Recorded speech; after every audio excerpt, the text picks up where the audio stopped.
Muy buenos días a todas y todos. Nos encontramos en el Salón Dorado de la Casa de Gobierno de la provincia de Buenos Aires para dar inicio a la conferencia de prensa sobre la situación epidemiológica de la provincia y del sistema de fases de administración del distanciamiento social preventivo y obligatorio que están cursando los distintos distritos de la provincia. Se encuentran presentes el señor jefe de Gabinete de Ministros, Carlos Bianco, y el señor ministro de Salud de la provincia, Daniel Goyán. Al finalizar, vamos a dar inicio a una ronda de preguntas con los periodistas aquí presentes. Seguidamente, escuchamos las palabras del señor ministro de Salud de la provincia de Buenos Aires, Daniel Goyán. Bueno, hola, buenos días a todos y a todas. Bueno, como es todos los martes, vamos a hacer el raconto de lo que sucedió esta semana respecto a la pandemia en la provincia de Buenos Aires. La primera diapositiva es la situación diaria. Fueron confirmados ayer 2.190 casos. Esto representa unos 200 casos menos que el lunes de la semana anterior. Fallecidos llevamos a la fecha 19.371. Confirmados 591.032. Ahí tienen ustedes en la tabla la tasa de mortalidad cada 1 millón de habitantes y la letalidad acumulada. En la provincia de Buenos Aires 3,28, la ciudad autónoma 3,54, el interior de la provincia 2,86, estoy hablando de letalidad, y 3,38 en el AMBA. Y vemos en cuanto a mortalidad, 1.201 en el AMBA, cada 1 millón de habitantes, 777 en el interior provincial, en la ciudad autónoma 1.766 y en la provincia de Buenos Aires en su conjunto 1.104.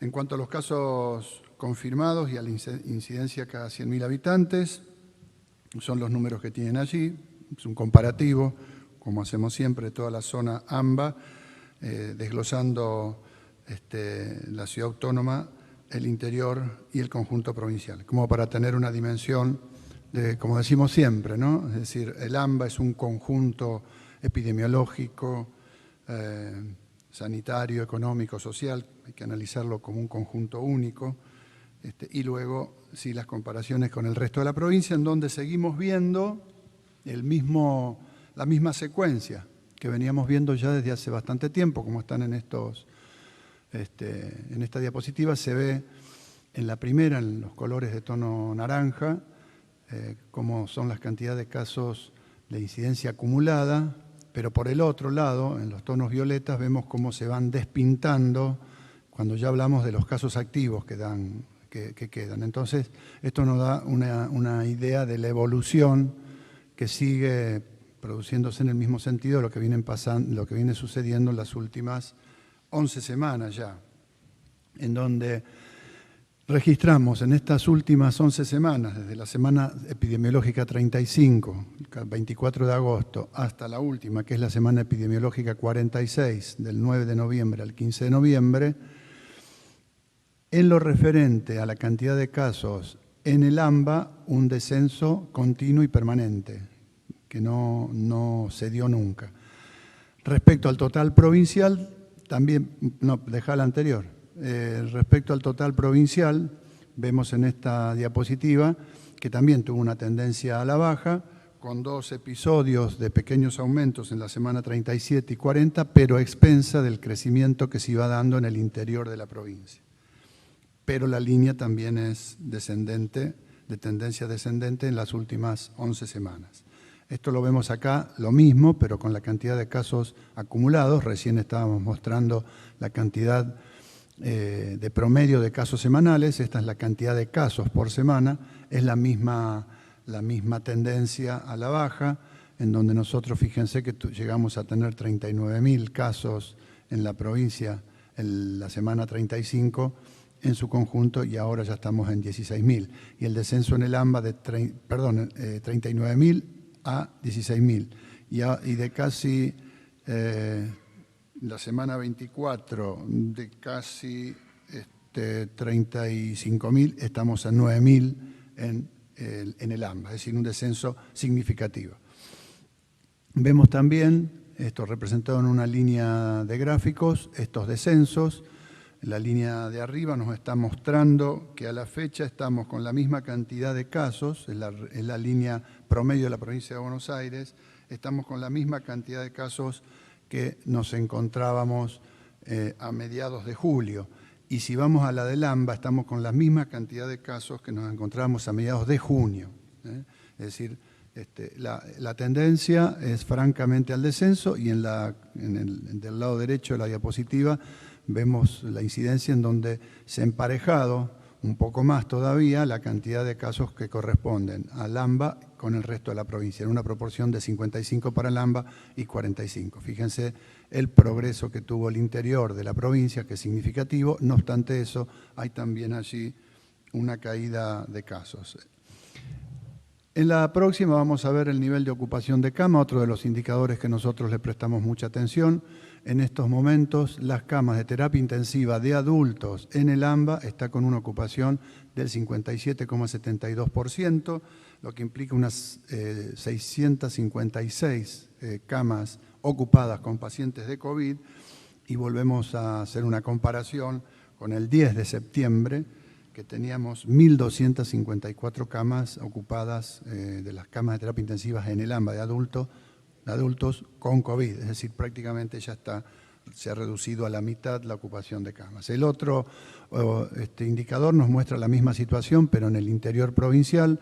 Al día de hoy estamos con una ocupación de camas de terapia intensiva de adultos del 40%, con 235 casos de COVID confirmados internados, y tenemos un descenso respecto al 23 del 23 de septiembre, importante también porque estábamos en 340 camas, hoy estamos en 245 camas ocupadas con pacientes COVID en UTI. Pero dejada esa que sigue, esto que yo hablaba recién son las camas de terapia de UTI. Acá están las camas generales, de todo tipo de camas, intermedias, generales y de UTI. Al 10 de septiembre llegamos a tener un 60% de ocupación. 2.535 camas sobre 4.229, y ahora, perdón, esas son de UTI, y en el AMBA llegó al 67% de la ocupación. Hubo días en que estuvo un poquito más por arriba, pero ese es el dato que hemos bajado prácticamente 10 puntos porcentuales en la ocupación de camas. Lo mismo en el interior provincial, llegamos a estar a 49 y hoy estamos a 40,11. Es decir, ahí se sigue verificando un descenso de la ocupación de camas, es decir, esto nos está hablando que hay menos cantidad de pacientes que tienen formas graves o que requieren internación en distintas camas de diferente complejidad.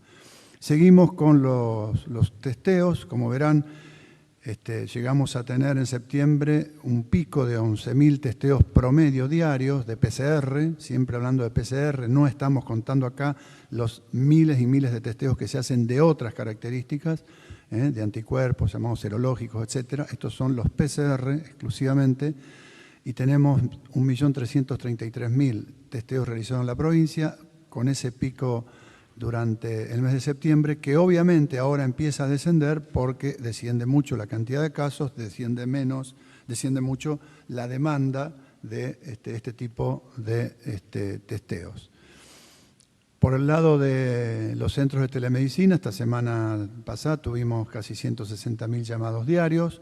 Ahí verificamos, como vamos a ver en el gráfico siguiente, verificamos que veníamos con una tendencia descendente bastante importante y significativa que se está estabilizando. Incluso en el segundo cordón hay una tendencia muy leve al ascenso. Vamos a ver esto cómo continúa las próximas semanas. Ustedes piensen que este indicador es un indicador que nos adelanta unos 10, 12, 14 días lo que va a suceder después, con lo cual lo tomamos como una alarma, como una alerta para ver cómo continúa la situación en el resto de los indicadores, de cantidad de casos y de cantidad de camas y otros indicadores más. Sí es importante destacar que es probable también que esté circulando algunos virus que generan sintomatología respiratoria leve, rinovirus, adenovirus, que no circularon prácticamente durante el año y que, como la sintomatología es parecida,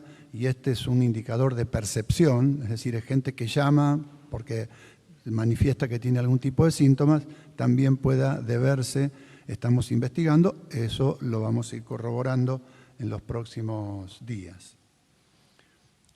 También continuamos obviamente con los operativos territoriales, ya llevamos 1.270.913 personas entrevistadas por la provincia de Buenos Aires, a esto hay que sumar, lo decimos siempre, los más de 2.300.000 que llevan hechos a la fecha los municipios por su propia cuenta. Estos son los que hace la provincia de Buenos Aires en conjunto con los municipios.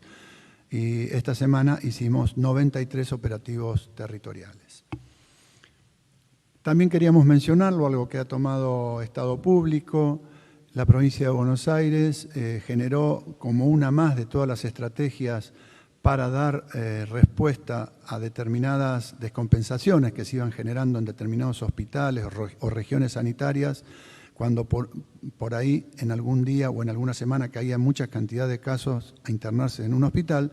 Una de todas las herramientas fueron los equipos itinerantes de terapia intensiva, que ya han hecho esa cantidad de misiones provinciales que ustedes están viendo ahí, han intervenido en el Hospital Pacheco, en el Hospital San Martín de la Plata, en el Hospital Mi Pueblo de Florencio Varela, en el Hospital Balestrini de la Matanza, Virgen del Carmen de Zárate, Narciso López de Lanús, Evita de Lanús, y en el Hospital Modular de Mar del Plata, pero también hemos enviado a pedido de los gobernadores 2 misiones de 15 a 20 días cada una, con terapistas que estuvieron apoyando en Neuquén, en 2 hospitales, en Zapala y en San Martín, y en Río Gallegos y en Calito Olivia, en la provincia de Santa Cruz. Esto forma parte de una estrategia de seguir capacitando y entrenando estos equipos, que también los estamos preparando de cara a las eventualidades que puedan surgir en la próxima temporada de verano. En esta diapositiva que estamos mostrando ahora, queríamos mostrarla precisamente porque es un estudio más que ha salido sobre el uso, la utilización del plasma. Ustedes saben que la provincia de Buenos Aires fue pionera en esto.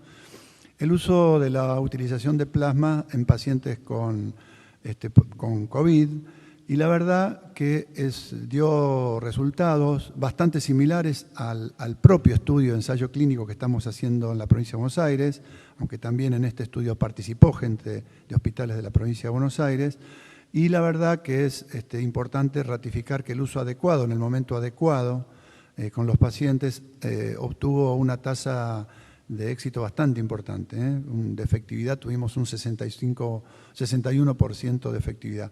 Es decir, que la administración temprana de plasma disminuye la posibilidad de ingreso de pacientes de adultos mayores de 65 años a la terapia intensiva. La verdad que ratifica que todo el esfuerzo que se hizo desde el Instituto de Hemoterapia de esta provincia y desde todos los que participaron realmente en él tuvo una repercusión muy importante. Para finalizar, yo quería mencionarles que vemos estos números son, en cierta manera, siguen siendo halagüeños porque nos marcan un descenso en general de todos los indicadores, pero en esto que nosotros queremos ser muy enfáticos, porque escuchamos por ahí algunas manifestaciones como que ya estamos en la pospandemia. Y la verdad que no estamos en la pospandemia.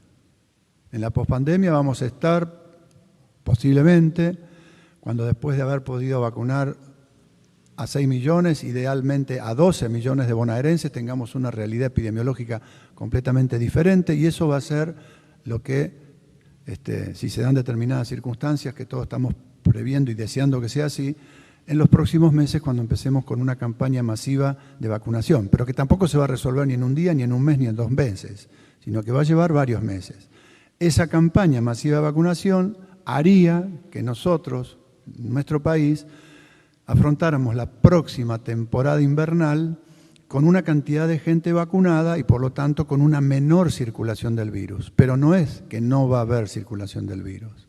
Con lo cual vamos a tener que seguir observando medidas de distanciamiento, de uso del cubre nariz-boca, del barbijo cuando corresponda, del distanciamiento, del lavado de manos y del cumplimiento de todas las normas. Nosotros vemos que a partir de los anuncios que pasamos de la ASPO a la DISPO, se ha generado una especie de percepción por parte de algunos comunicadores, pero también por parte de la población, de que ya estamos en la pospandemia. Y vuelvo a repetir, no estamos en la pospandemia, estamos atravesando un periodo más benévolo de la pandemia, en parte por todo lo que se hizo para frenar los contagios, todas las medidas que se tomaron y que se realizaron y que se siguen realizando, por un lado, y por el otro lado, porque lo venimos diciendo permanentemente, este es un virus que, si bien es muy contagioso en el verano, es muchísimo más contagioso en el invierno. ¿Por qué? Lo dijimos siempre, los ambientes más ventilados, el aire libre, la vida afuera, desfavorece los contagios, no los anula ni por lejos, los desfavorece. ¿Qué queremos decir con esto? Miremos lo que está pasando en el hemisferio norte. Digo también esto habida cuenta de que algunos que se encargan de ir midiendo mortalidad día a día, el mapa hay que verlo por años, epidemiológicamente hablando es por años. Fíjense que en estos momentos, y lamentablemente, en Europa está creciendo enormemente, no solo la cantidad de casos, sino también la mortalidad. Porque ellos no tuvieron un invierno, salvo los países del lado asiático, no tuvieron prácticamente la epidemia durante el invierno, la tuvieron prácticamente en primavera y verano, y les produjo el desastre que les produjo. Ahora se han preparado mejor, no obstante, vemos que países como Suecia, Estados Unidos, Francia, Italia, ya están hablando de colapsos del sistema sanitario, y se prepararon mucho. Lo que sucede es que están teniendo países como Francia 100.000 casos por día han llegado a tener. Estados Unidos está en 160.000 casos por día y tiene en estos momentos más cantidad de pacientes internados por COVID que los que tuvieron en la primera ola. 65.000 pacientes internados por COVID. Y obviamente una cantidad de muertos lamentablemente por día que ya está superando los 1.100 muertos por día y en forma creciente. Digo esto para poner todo en su contexto. La pandemia no terminó. Tenemos la expectativa de una vacuna que va a bajar muchísimo la circulación sanitaria, si la tenemos más precozmente, obviamente mucho mejor, pero no terminó. Sigamos cuidándonos, por favor, sigamos siendo responsables, porque si nosotros pensamos una temporada de verano, por ejemplo, sin ningún tipo de restricciones y de cumplimiento de todos los protocolos, realmente vamos a tener un verano con bastante cantidad de casos. Y mientras más cantidad de casos haya cuando empiece el frío, partimos desde una posición muy desventajosa. Obviamente, vuelvo a decir, aspiramos a antes tener la vacuna para ir vacunando a una gran cantidad de gente y bajar la circulación del virus. Pero hay que hacer equilibrio entre las dos cosas. Cuidados y todas las herramientas que tengamos extras, como la vacuna, si es que la tenemos precozmente mejor, o como alguna otra herramienta terapéutica que pueda ir surgiendo en el futuro inmediato. Así que el mensaje sería, no estamos en pospandemia, hay que seguir cumpliendo con todas las normas y con todos los protocolos. Muchas gracias, señor ministro. Ahora vamos a escuchar las palabras del señor jefe de Gabinete de Ministros bonaerense, Carlos Bianco. Bueno, ¿qué tal? Buenos días a todos y a todas. Como todas las semanas, la idea es anunciar la puesta en marcha de nuevas actividades en el marco de las políticas de aislamiento social preventivo y obligatorio, distanciamiento social preventivo y obligatorio en la provincia de Buenos Aires y la ubicación de los distritos en las distintas fases del sistema bonaerense, que repito una vez más, es absolutamente compatible con el sistema nacional de aislamiento y distanciamiento. Respecto del primer punto, tal como lo habíamos anunciado la semana pasada, si los casos seguían en descenso, a partir de esta semana íbamos a permitir una serie de actividades nuevas en los distritos que estén en situación de distanciamiento social preventivo y obligatorio, que como vamos a ver a continuación, son la grandísima mayoría de los distritos de la provincia de Buenos Aires hoy en día. Esas actividades son 5, como comunicáramos la semana pasada. En primer lugar, personal auxiliar de casas particulares que vayan a distintos domicilios. Hasta ahora estaba formalmente permitido solo aquel personal de casas familiares, personal doméstico que iba a un solo domicilio. En segundo lugar, restaurantes y bares en el interior, ¿sí? Con apertura no solo al aire libre como era hasta ahora, sino en el interior, con un aforo máximo de 30%, tal como lo establecen los protocolos del Gobierno Nacional, obviamente adoptados por la provincia de Buenos Aires. En tercer lugar, los gimnasios cerrados, también con aforo, con el protocolo correspondiente que está en la resolución que lo habilita, como lo van a ver, siempre y cuando tengan ventilación natural, ¿sí? Tienen que tener corriente de ventilación natural, no ventilación por aire acondicionado. En cuarto lugar, actividades deportivas hasta 10 personas en espacios abiertos o con ventilación natural, con amplia ventilación natural.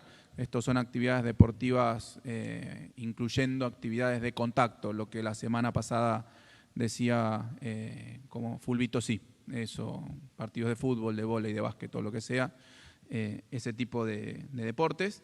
Y por último, la ampliación de la construcción privada, como siempre decimos, es un trabajo que fuimos llevando de manera paulatina, consensuada y coordinada con la Cámara Argentina de la Construcción y con el sindicato UOCRA de los trabajadores de la construcción. Esta es como la cuarta etapa de apertura, la última etapa de apertura, que implica que se puede trabajar en todo tipo de obra, no solo las iniciadas, como veníamos trabajando hasta ahora, de distinto tipo y especie, sino también las obras nuevas. O sea que la actividad de la construcción privada en su conjunto queda totalmente habilitada. Esto no es una novedad, solamente una ratificación. Lo habíamos anunciado, como dije la semana pasada, que iba a estar aprobado en tanto y en cuanto sigan cayendo los casos, como mostró el doctor Goyán. Esta última semana que terminó el domingo hubo una pequeña caída de los casos que nos encendió algún tipo de alarma, de alerta, pero bueno, vamos a seguir trabajando en ese mismo sentido.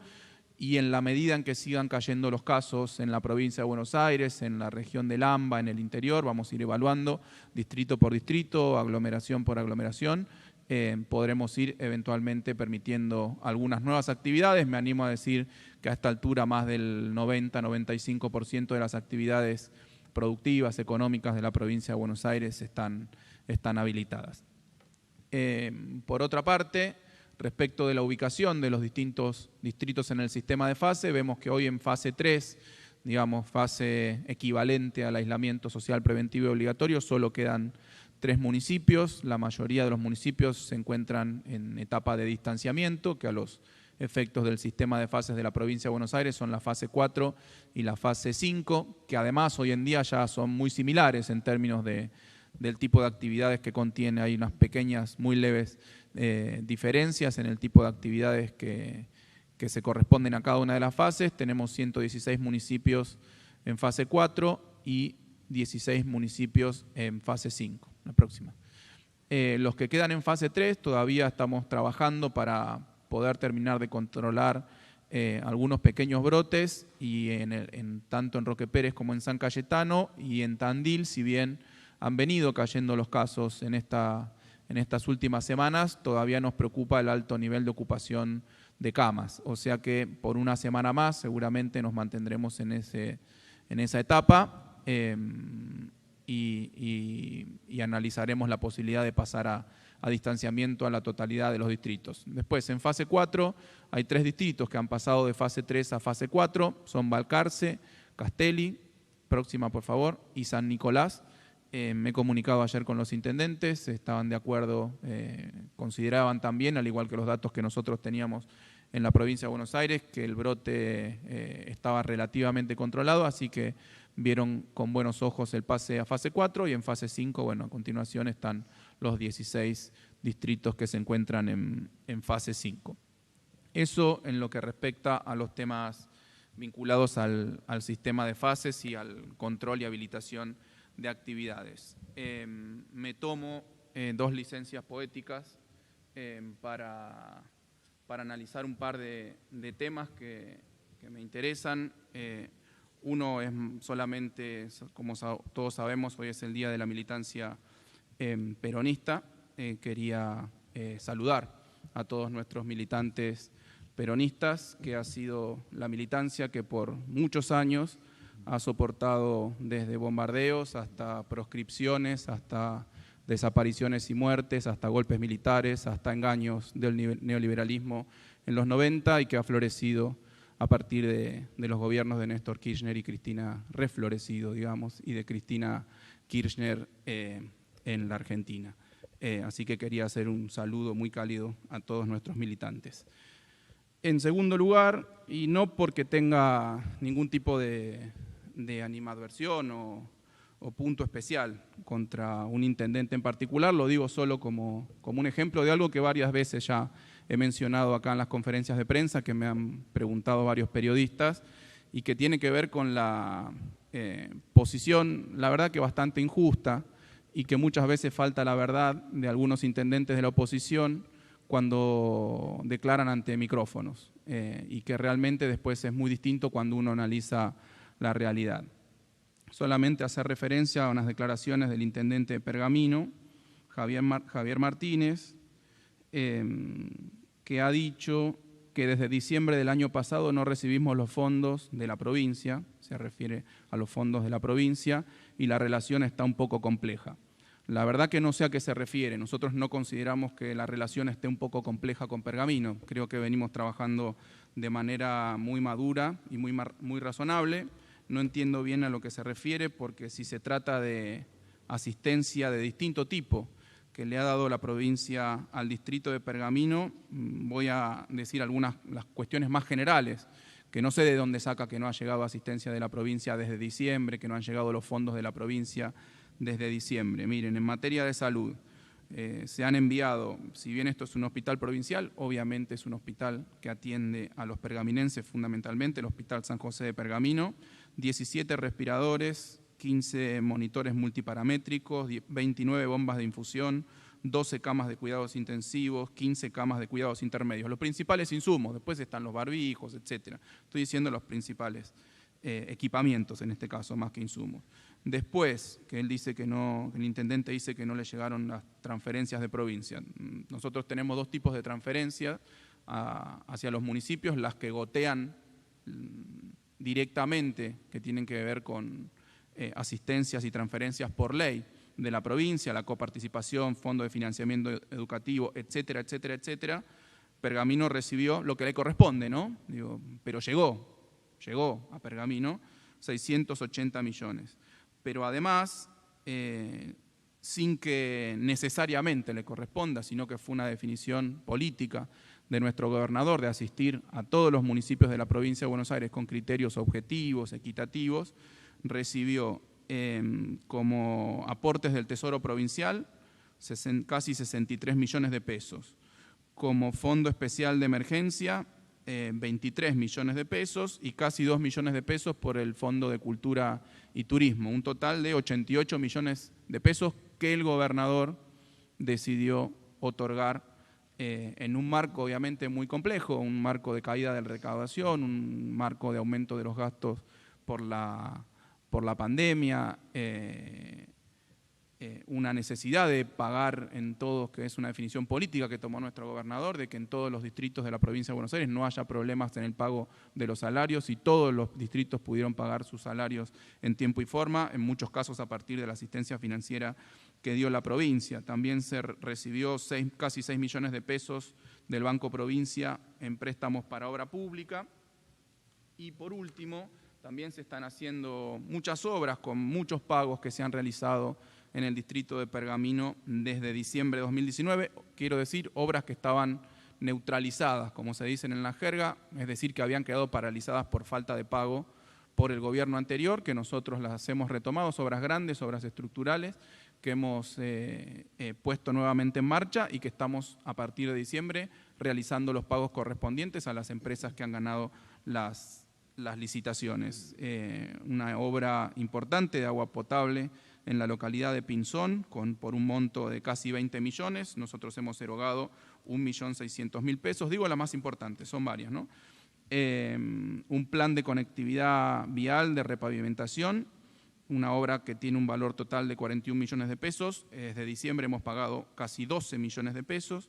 Una obra estructural muy importante, que es la presa de regulación del arroyo Pergamino, una obra de un valor total de 1.146 millones de pesos, de los cuales la provincia desde diciembre ha erogado 192 millones de pesos, y la reconstrucción de la Ruta 32 en el tramo Pergamino-Salto, una obra de un valor total de 291 millones de pesos. La provincia ha erogado a las empresas que están llevando adelante la construcción unos 6 millones de pesos. Lo digo como ejemplo solamente porque salió la noticia ayer en el diario, en el medio El Pergaminense, y no quería dejar de aclarar estas cuestiones una vez más, porque, como lo dijimos varias veces, una cuestión es cuando los intendentes de la oposición le acercan un micrófono y otra cuestión distinta es la realidad de lo que sucede, y me parece que merece ser aclarada estas cuestiones. Espero que lo reconozca el intendente de Pergamino y que eventualmente lo agradezca también, no solo que le falte a la verdad diciendo que no recibió fondos de la provincia. Así que quería culminar con eso y dar paso a las preguntas. Muchas gracias.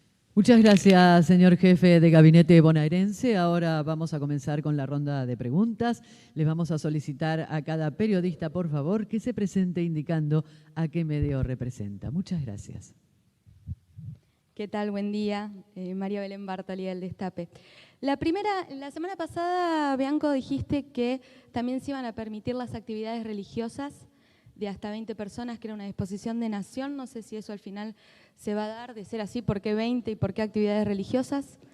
Y las otras dos en realidad tienen que ver con esto del Día del Militante. Les pido una reflexión a los dos, porque hoy se va a tratar un proyecto en el Congreso que se denominó aporte solidario, que de solidario no tiene nada porque van 200 días de pandemia y hay que obligar a que paguen a 9.500 personas, pero bueno, una reflexión sobre ese proyecto a las grandes fortunas y también sobre las declaraciones de la ministra de Educación porteña en relación a los docentes y lo que ella dijo sobre la formación de un docente en la Argentina. Muchas gracias.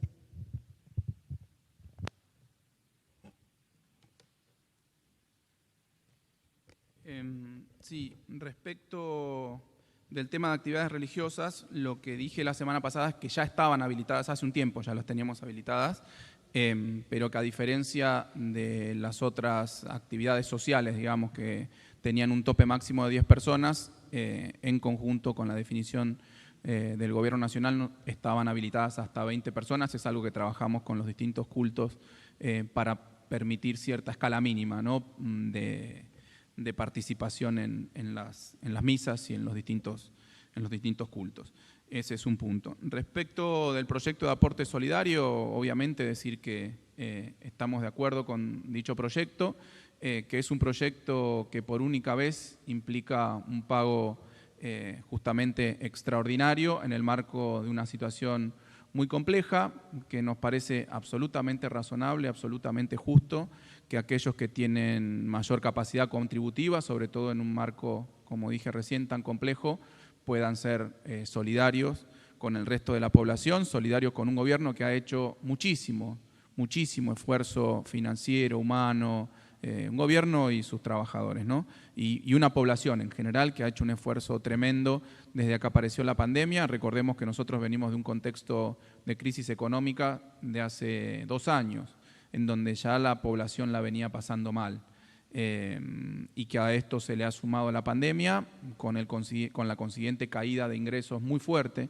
tanto del gobierno nacional, provincial como municipal. Se ha podido dar asistencia financiera desde el gobierno nacional a la provincia de Buenos Aires, desde la provincia de Buenos Aires a los distintos municipios, y obviamente son fondos que son absolutamente necesarios, sobre todo porque no es que, como dijo el doctor Goyán, la pandemia no ha terminado. Seguimos teniendo gastos extraordinarios, ahora vienen gastos inclusive novedosos, por suerte, digamos, que son la compra de la vacuna, que son gastos que no estaban naturalmente previstos en ningún presupuesto, ni provincial, ni nacional, etcétera. En principio va a ser la erogación del gobierno nacional, así que bueno, son fondos que son absolutamente necesarios. No lo vemos como una carga impositiva grave para aquellas personas que tienen las principales fortunas y riquezas de la Argentina. Y respecto del tercer punto, sin ninguna intención de polemizar, la verdad que nosotros pensamos exactamente lo contrario, que la ministra Acuña, como máximo exponente hoy como máximo exponente en materia educativa de Juntos por el Cambio. Nosotros pensamos desde el gobierno de la provincia, desde nuestra fuerza política, pensamos exactamente lo contrario. Pensamos que nuestros docentes y nuestras docentes han hecho un esfuerzo tremendo durante todo este año, que han tenido casi que aprender un oficio nuevo, que es dar clases a través de medios telemáticos, con nuevas tareas y nuevas obligaciones para los y las docentes durante este año tan complejo, como preparar los cuadernillos, entregar los cuadernillos, revisar las tareas, hacer la devolución de las tareas, participar en la entrega de los bolsones de alimentos en el marco del servicio alimentario escolar, ir a la casa de aquellos alumnos que tenían algún problema con la continuidad pedagógica, ir casa por casa a esos alumnos 2 veces por semana para ver cuál era el problema particular que tenía. Digo, me animo a decir que hicieron no solo de docentes, sino en muchos casos de psicólogos o psicólogas o de asistentes sociales. O sea, se les ha multiplicado probablemente el trabajo por 3 y por 4. Nosotros estamos absolutamente orgullosos y agradecidos de la tarea que han llevado nuestros y nuestras docentes de la provincia de Buenos Aires. Me animo a contestarlo en esos términos porque además la ministra de Educación de la Ciudad Autónoma de Buenos Aires no se refirió solamente a los docentes de la Ciudad Autónoma, sino hizo referencia a todos los docentes del país, creo que de una manera un poco prejuiciosa quizás, pero bueno, queremos expresar de manera institucional que nuestra posición es exactamente la contraria, que estamos orgullosos y agradecidos por el trabajo que han desarrollado durante este año. Bueno, te contesto por el Día de la Militancia. Qué sé yo, después de un caso personal mío, después de 51 años ya de militancia política dentro del peronismo, valoro, me parece que hay que hacer una valoración de ese 17 de noviembre cuando regresó Juan Domingo Perón, después de 20 años, 18 años de proscripción. Regresó al país y bueno, el reconocimiento a los 20 años de lucha de la militancia, la resistencia para evitar que las dictaduras o los gobiernos proscriptivos lograran el objetivo de sacar al peronismo del medio en lo que es la construcción de la historia argentina, ¿no? Una vez que se instaló como el partido y más que nada el movimiento político más importante de Latinoamérica. Después de eso también sucedieron muchos hechos que también reivindican enormemente a la militancia, ¿no? Concretamente la dictadura militar más genocida y atroz que se haya conocido, con sus secuelas de desaparecidos, muertos, torturados, todo el desastre económico que produjo en el país, y nuevamente reivindicar esa militancia. Luego reivindicar la militancia que a partir de que el peronismo, a mi entender, estaba perdiendo su capacidad transformadora, a partir de Néstor Kirchner y Cristina Kirchner, comienzan un periodo nuevo en la Argentina de participación militante extraordinaria y fundamentalmente nuevamente de la juventud, lo cual refresca el proceso de transformación en la Argentina. Quiero rescatar esos 2 momentos y también estos últimos 4 años anteriores a diciembre, en donde la militancia también, muy perseguida por otros métodos, pero no menos dañinos e injustos, soportó todo lo que hubo que soportar y siguió en la calle y logró en sus luchas y en su actividad cotidiana que ese periodo tan nefasto de los últimos 4 años del gobierno neoliberal se terminaran en 4 años. Así que reivindicar hoy todas esas etapas de la militancia desde aquel 17 de noviembre en donde regresó Perón. ¿Qué tal? Buenos días, Juan Macioli de Radio Rivadavia. Las 2 primeras preguntas tienen que ver un poco con el tema de la temporada y con el tema del virus. Relacionado con, primero, bueno, ya falta muy poco tiempo para que comience, digamos, el 1 de diciembre la temporada general. Si se va a hacer coincidir, digamos, la fecha de lanzamiento de la temporada con la fecha de lanzamiento del Operativo Sol. Y con respecto a eso también, ¿cómo marcha la habilitación del sistema de transportes de larga distancia en la provincia de Buenos Aires? Y la otra tiene que ver no con este tema, sino con el tema del presupuesto. cómo marchan las negociaciones con respecto al presupuesto provincial y si se estima que se va a poder tratar antes de que finalicen las sesiones ordinarias.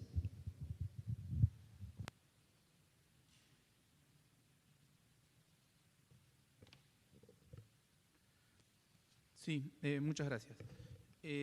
Respecto del operativo Sol, sí, obviamente van a coincidir el comienzo de la temporada con la puesta en práctica del operativo Sol a partir del 1 de diciembre, tal como lo anunciamos. Va a ser un operativo Sol con una escala como si fuese un año normal, digamos, de temporada, y también con una dispersión geográfica probablemente más amplia, porque como ustedes saben, no solo va a haber una temporada estival importante, me animo a decir que no va a ser récord por las situaciones económicas y sanitarias que vive hoy nuestro país, pero también va a haber mucha movilidad de turistas en las zonas más cercanas al AMBA, como hemos visto en las últimas semanas, en el último mes y medio. Va a haber un flujo turístico muy importante entre algunas zonas periféricas de la capital federal y del AMBA en general, que también va a requerir mayor presencia policial. Así que va a haber una distribución no solo en los partidos o en los distritos tradicionales de turismo, sino a lo largo y a lo ancho de toda la provincia y también acá en el núcleo central en términos de población de la provincia. Respecto al transporte de larga distancia, va a estar habilitado a partir de la semana que viene, está por salir la resolución que lo va a habilitar. Eso fue un pedido que hicieron las empresas de transporte, que antes de que empiece la temporada necesitaban una semana para reacondicionar sus servicios, para poner en marcha las frecuencias en las que van a trabajar, así que van a estar disponibles, ya se va a conocer en estos días la resolución que los va a habilitar con los protocolos que se adaptan a lo establecido por el Ministerio de Transporte de la Nación, a las particularidades de la provincia de Buenos Aires, pero va a ser con un aforo cercano entre el 60 y el 70%, de acuerdo al tipo de servicio, aproximadamente. Y por último, respecto a las negociaciones de presupuesto, ya ha sido presentado el viernes pasado, el anterior, por parte del ministro de Hacienda y Finanzas, Pablo López, fue entregado. Durante la semana pasada han habido varias reuniones, en esta semana siguen las presentaciones tanto del ministro Pablo López como del director ejecutivo de la Agencia de Recaudación de la Provincia de Buenos Aires, como de nuestro ministro de Infraestructura. Nosotros esperamos que pueda ser tratado antes de fin de mes en el marco de las sesiones ordinarias. Eso es una definición que tomará el legislativo, pero nuestra expectativa es tenerlo tratado durante este mes. Última pregunta. Buen día, Vera Casanovas, de Cronos Noticias. La primera pregunta es para el ministro Goyán. Teniendo en cuenta que se avecinan las fiestas de fin de año, ¿cuáles son las recomendaciones que puede dar, teniendo en cuenta el comportamiento social, ¿no?, que se da en estas fiestas? Y la segunda pregunta es su opinión, Bianco, sobre el posicionamiento de la oposición de desdoblar las elecciones en provinciales y nacionales. Gracias. Bueno, como veníamos diciendo respecto al tema de las fiestas de fin de año, las recomendaciones entran en el plano general, ¿no?, de todo lo que se viene enmarcando como los protocolos de comportamiento en una situación de distanciamiento social. Es decir, ¿qué es lo que se intenta? Se intenta trabajar en relaciones que nosotros denominamos como de burbuja en las interacciones con las personas. ¿Qué quiere decir esto? Y no voy a una fiesta donde hay gente que no conozco, gente que... No, trato de ir a una fiesta en donde elijo cuál va a ser mi burbuja, si es mi familia, algún amigo más, siempre con una cantidad de gente determinada, en los ambientes cerrados bien ventilados, y siempre tratando de, si es posible, y hace calorcito, y hacerlo afuera. Todas estas medidas que las estamos tomando ya diariamente, cuando nos podemos reunir con hasta 10 personas, siempre con estas recomendaciones, lo hacemos de esa manera. Nosotros vamos a estar seguramente haciendo estas recomendaciones lo mismo, las mismas recomendaciones para las reuniones, que sean familiares, que no excedan una cantidad de personas, que sean, si es posible, al aire libre, que estén los ambientes bien ventilados, que se tomen todas las medidas necesarias. ¿Para qué no vayamos a transformar algo tan lindo como puede ser juntarse para fin de año en una posibilidad de un contagio, sobre todo porque estas reuniones se juntan gente adulta, mayor, con comorbilidades, con otros que no las tienen pero que pueden ser portadores? Así que las recomendaciones van a estar enmarcadas en todas estas recomendaciones generales que estamos haciendo dentro del marco del distanciamiento social. Sí, respecto del desdoblamiento de las elecciones, yo le daría una recomendación a la oposición, que es que no confundan vértigo con velocidad. Porque cuando uno confunde vértigo con velocidad se termina mareando. Y la verdad que hoy no es ni una prioridad para nadie, discutir el desdoblamiento, la fecha de las elecciones. Nuestra prioridad como Ejecutivo Provincial es seguir controlando la pandemia, reforzar las políticas públicas para poder tener un crecimiento sostenido de la producción y el empleo lo antes posible, conseguir la vacuna y poder administrarla masivamente en los próximos meses. La verdad que los que están especulando con el sistema electoral, con la fecha de las elecciones, me parece que no están reflejando las prioridades del pueblo bonaerense, fundamentalmente. La verdad que no veo cuál es la necesidad. Y recordar también que esto también fue un berrinche de la oposición cuando eran gobierno, cuando eran oficialismo, en el año 2019, que se terminó el berrinche, la interna, digamos, más que el berrinche, entre Vidal y Macri, con un disciplinamiento muy fuerte del expresidente Macri sobre la exgobernadora Vidal. La verdad que no sé a qué responde, no sé qué trae detrás, no sé qué tipo de especulación, no sé qué tipo de ganancia política esperan de esta discusión. La verdad que hoy no es una discusión prioritaria ni mucho menos, falta mucho, la verdad que falta mucho, nos podemos tomar el tiempo para discutirlo, pero realmente no le veo ninguna necesidad ni al desdoblamiento ni a la discusión hoy de esa política. Muchas gracias y de esta manera damos por finalizada la presente conferencia de prensa. A todas y todos, muchas gracias y que tengan muy buenos días.